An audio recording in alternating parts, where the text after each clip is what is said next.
case of accept, you let the risk to become threat or missed opportunity. And then if needed, you take care of that fixation. But usually that does apply to low priorities.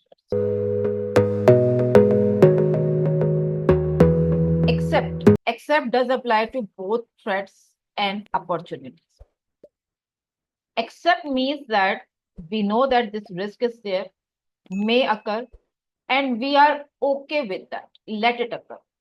So accept means let it occur. Or we can't do anything about that. We can't do anything actively about this situation. So there are situations which you know already, but it's beyond your or anybody else's control. Right? So you want to accept that. That's one case of accept. The other case of accept is the risks which are in watch list.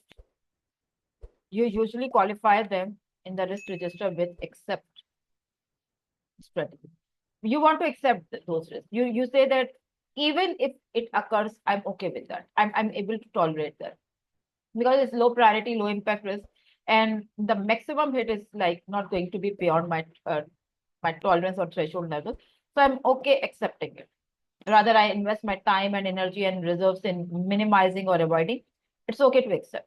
So one case of accept is low priority threats or low priority risks which are in watch list.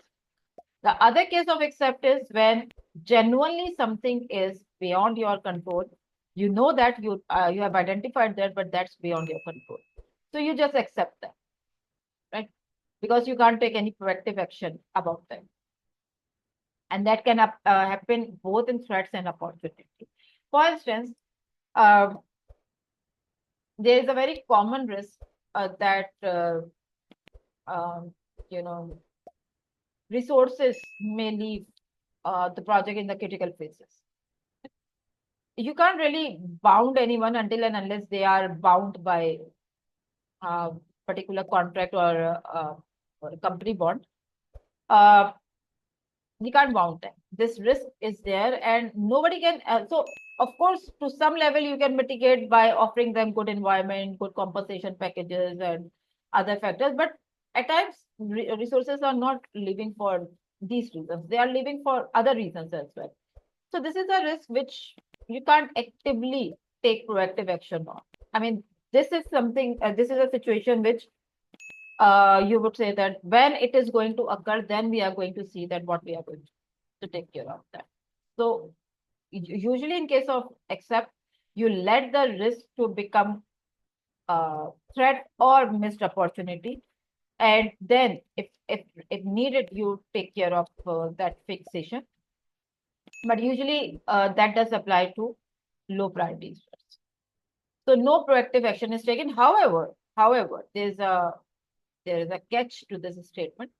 There are two types of acceptance. One is active acceptance and other is passive acceptance.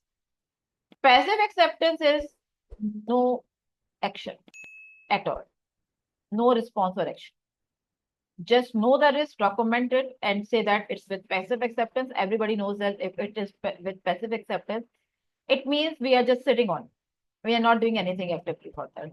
Active acceptance means that although we know this risk can occur, although we know we can't do anything with a preventive measure, however, as a corrective action, we are keeping some contingencies aside in the form of schedule or budget. Then when this risk occurs, or if this risk occurs, then we are going to apply our contingency. Not as a preventive measure, but as a corrective action.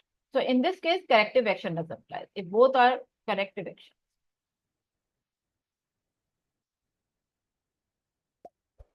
Because of course, if the resource is not going to leave, you can't really start the hiring process for another resource. So when they are going to leave, only then you can start the hiring process. But what you can do is you can keep some contingencies, some budgets for that, some time reserves for that in the form of contingencies in your plan.